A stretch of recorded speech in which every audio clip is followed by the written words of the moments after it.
Hello, everyone. Welcome to the Trucking Tower podcast. I'm very excited to be joined today by Jason Cannon, who is the chief editor at Commercial Carrier Journal.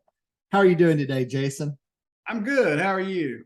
I'm doing really well. I was looking forward to having you on the show with me today. We're going to be talking about how mergers and acquisitions are changing the trucking landscape.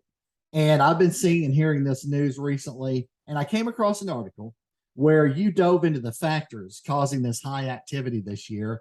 So we're going to be talking about some of those insights from your research and interviews. Just to give a quick shout out to our sponsor, thank you to Zero Down Supply Chain Solutions. If you want to reduce the money you spend on LTL parcel and mail, along with getting better visibility and control, please click on the link below. So just to give our audience a little background, Jason, what inspired you to go into the publishing field way back in 2003? Oh, my degree's in communications with a concentration in journalism. So I found my way to the transportation industry after about 10 years working in newspapers, mostly in small community newspapers, small dailies, small weeklies. I spent some time as a publisher of those newspapers, and then my job was less about writing stories and what I and it became more, revenue generation and the things that were kind of going on in the newspaper landscape. I was presented with an opportunity to join a different industry, that being trucking and transportation, and jumped into it. I've got a Class A CDL now, which 20 years ago, if you would have told me that I had a CDL, I'd be wondering, what's happened. I thought I was going to be a journalist, and I guess I'm pretty fortunate that I get to be a journalist, but I also get to be sort of maybe a part-time truck driver. Wow, that's really cool. I've been fortunate to work within the trucking industry in various different roles for about 22 years now, I believe it is. And so it's an awesome industry, and it's massive as well. People just don't realize before they step into it just how big of an industry this really is. It's incredible. So that's really interesting how you came to land in the trucking space. And I've been very fortunate to participate in some articles and do various promotions with CCJ across all those years. And what would you say are 2 or 3 of the key factors that are driving such heavy M&A activity in 2022, particularly among the CCJ top 250? Well, obviously not all companies make acquisitions for the same reasons, but I think there's a few common forces in play across the industry. One being that revenue carriers, especially the larger ones, which is primarily the top 250, have been at and near record levels for about 2 years, and there's not been anywhere to put that cash. Ordinarily, there would have been invested in new trucks, new trailers, some type of technology. But for the last, say, 24 months, 36 months, that's not really been all that easy to come by. And in some cases, it's still not that easy to come by.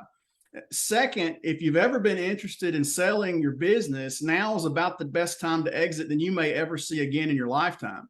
Now, we're probably a few months removed from the absolute best time, but even right now is not an awful time to be for sale. Yeah, absolutely. Yeah, we've been seeing record levels of revenues and activity. And like you said, supplies have been in short supply. So it's been really interesting to see all the things that are happening. One of the things I've heard is a common thing is a shortage of equipment availability in the past couple of years. Sounds like in some cases, companies wanted to add more capacity. Can you tell us about that? I wouldn't say that adding capacity was a principal driver, but it was certainly a consideration. Contract rates were setting records, spot rates were setting records. It was really hard not to make money in trucking for a while, and adding trucks and trailers, those are sort of your great multipliers. But you couldn't get them, and the used ones were going for 3 to 4 times what they're actually worth.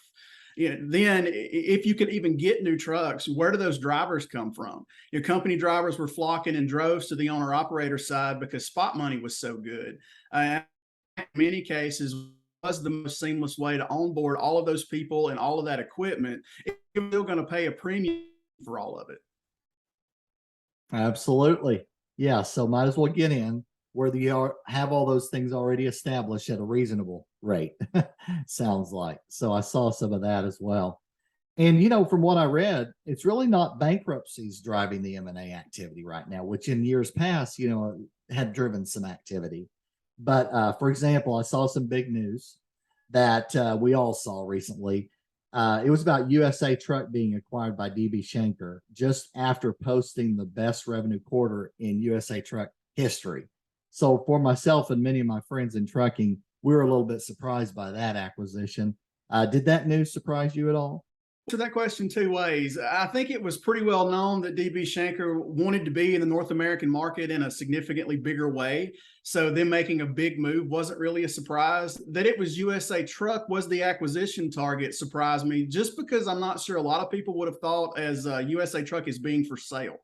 USA Truck from a financial aspect's killing it. I think they've had something like 7 or 8 consecutive quarters of record revenue. But when you stand back and that wow factor sort of wears off, I think it makes a lot of sense. It gives DB Schenker more control over point A to point B, and practically guarantees customers have trucking capacity, and they can sell their air and ocean freight services to US Truck's customers. Absolutely. Yeah, it's a strategic acquisition in that way as well. So, yeah, I found this article to be fascinating, and I think people are definitely going to want to go out there and take a look and see what's going on, what's happening. Jason, what are the best ways for people to connect with you? I'm pretty easy to find on the internet. You can find me at ccjdigital.com. Socially, I'm all over the place. I'm really active on Twitter. That's at by_Jason_Cannon. And of course, shoot me an email. You can find my email address on the website. Find me on LinkedIn. It's 2022. I'm all over the place. Absolutely. Well, I'm going to include a little image of the article that you wrote, I felt like it was great research and great interviews as well. Very interesting time right now. So thanks again for coming on with me, Jason. To do it anytime. And that's going to do it for this episode of the Trucking Tower podcast. Take care, everybody. We'll see you again soon. Bye-bye.